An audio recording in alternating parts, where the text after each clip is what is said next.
ఓం నారాయణ ఆదినారాయణ. ఓం నారాయణ ఆదినారాయణ. భగవాన్ శ్రీ వెంకయ్య స్వామి వారి తొలి హారతి. ఓం నారాయణ ఆదినారాయణ. ఓం నారాయణ ఆదినారాయణ. ఓం నారాయణ ఆదినారాయణ. ఓం నారాయణ ఆదినారాయణ. ఓం నారాయణ ఆదినారాయణ. ఓం నారాయణ ఆదినారాయణ. ఓం నారాయణ ఆదినారాయణ. ఓం నారాయణ ఆదినారాయణ. భగవాన్ వెంకయ్య స్వామి వారి లీల వివరించుకుందాం. ఓం నారాయణ ఆదినారాయణ. భగవాన్ శ్రీ వెంకయ్య స్వామి వారు ఒక భక్తుడికి ₹1 ఇచ్చి, అయ్యా కర్పూరం కొనుక్కొచ్చి హోంగుండంలో వడ్డించమన్నారు.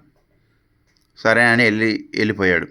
తర్వాత తులసమ్మ గారు ఆశ్రమంలో కొన్ని సరుకులు తెమ్మంటే ఆ భక్తుడు ₹6తో సరుకులు తెచ్చి అది కూడా ఆశ్రమంలో వాడటానికే కదా అని చెప్పి తన యొక్క సొంత నిర్ణయం తీసుకున్నాడు. అయితే అతను వెళ్ళి పనులను చేసుకున్నాక రాత్రిపూట పడుకుంటే ఒక కర్పూర గెడ్డ అతనికి వెంటబడుతుంది. ఇదేంటా అని చెప్పి దాన్ని తేలిగ్గా తీసేసుకున్నాడు. తర్వాత రెండో రోజు రాత్రి కూడా కర్పూర కొండ వెంటబడుతుంది. ఇదేంట్రా అని చెప్పి భయపడి ఒళ్ళంతా చెమటలు పెట్టి, ఇదేంటి ఇలా నా వెంట కర్పూరం అగ్నిజ్వాలతో నా వెంట పడుతుంది ఏందా అనుకుని భయపడి తెల్లారి స్వామి దగ్గరికి వచ్చాడు. స్వామి దగ్గరికి వచ్చి, స్వామి నా ఎమట మొదటి రోజేమో కర్పూరం వెంటబడింది, రెండో రోజేమో కర్పూరం లాంటి కొండ జ్యోతి స్వరూపం వెంటబడుతుంది, నేనేం చేశాను స్వామి తప్పు, నాకు అర్థం కావట్లేదంటే అప్పుడు భగవాన్ వెంకయ్య స్వామి అడుగుతున్నారు, అయ్యా నేను హోంగుండంలో కర్పూరం వడ్డించమన్నాను, వడ్డించావా అంటే వడ్డీలే స్వామి అన్నాడు.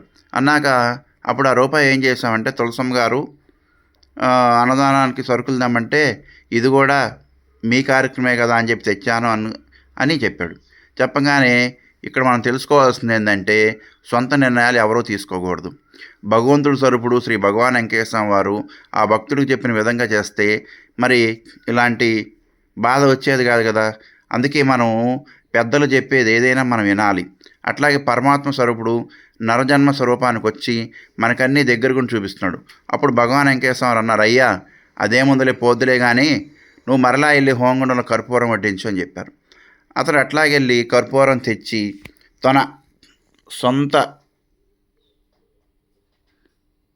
కష్టంతో వచ్చిన డబ్బులతో కర్పూరం తీసుకొచ్చి హోంగుండంలో వడ్డించిన తర్వాత అతడికి ఆ రోజు నుంచి దుస్వప్నాలు కానీ అతను చేసిన పొరపాట్లు కానీ ఏమీ గుర్తుకు రాకుండా మనశ్శాంతిగా సుఖశాంతులతో వదిలాడు. ఇక్కడ మనం తెలుసుకోవాల్సింది ఏంటంటే మన ఇంట్లో ఉన్న పెద్దవాళ్ళు కూడా మనకి ఏదన్నా వాళ్ళ అనుభవాన్ని చెబుతారు.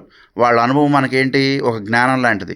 అనుభవం ఎలాంటిది, ఒక గుణపాఠం లాంటిది. అది మనం ఇప్పుడు కూడా పాటించాలి. ఎందుకంటే ఇక్కడ భగవాన్ వెంకయ్య స్వామి దగ్గర ₹1 ఇస్తే హోంగుండంలో వడ్డించమంటే ఇది కూడా ఆశ్రమంలోనే వాడటానికే కదా అని తన సొంత నిర్ణయం తీసుకున్నాడు. ఎప్పుడు కూడా సొంత నిర్ణయం తీసుకోకూడదు. భగవాన్ వెంకయ్య స్వామి వారు ఎందుకు వడ్డించమన్నారు హోంగుండంలో? కర్మలను వదిలించడానికి. కర్మబంధు విముక్తాయ వెంకటేశం. ఈ కర్మను వదిలించడానికి కర్పూరం వడ్డించమన్నారు. ఒకనొక సందర్భంలో తులసమ్మ గారిని కూడా, అమ్మ నువ్వు ప్రతినిత్యము సాంబ్రాణి వడ్డించుకోమ్మా అని చెప్పారు. అట్లాగే ఎందుకంటే ఎవరిని ఏది వడ్డీయమంటారో అది తీరవలసి ఉంటుంది. అందుకని ఎవరం కూడా సొంత నిర్ణయాలు తీసుకోవద్దు. ఇంట్లో ఉన్న పెద్దలను గౌరవిద్దాం, పెద్దల ఆశీస్సులు పొందుదాం, భగవాన్ వెంకయ్య స్వామి యొక్క సంపూర్ణ అనుగ్రహాన్ని పొందాం. ఓం నారాయణ ఆదినారాయణ. తెనాల నుండి సంగంజాలమూడి గ్రామం 7 కిలోమీటర్లు. తెనాల నుండి సంగంజాలమూడి గ్రామం 7 కిలోమీటర్లు.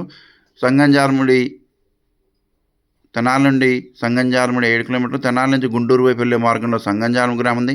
ఆ గ్రామంలో భగవాన్ శ్రీ వెంకయ్య స్వామి అభయ వైకుంఠాశ్రమం ఉంది. అభయ వైకుంఠాశ్రమంలో ప్రతి శనివారం హోమం అనంతరం స్వామివారి యొక్క మూల స్వరూపాన్ని, స్వామివారి యొక్క మహిమలతో కూడిన వీడియో యూట్యూబ్ ఛానల్లో పెడుతున్నాం. ఓం నారాయణ ఆదినారాయణ. మీ గంగాధర స్వామి.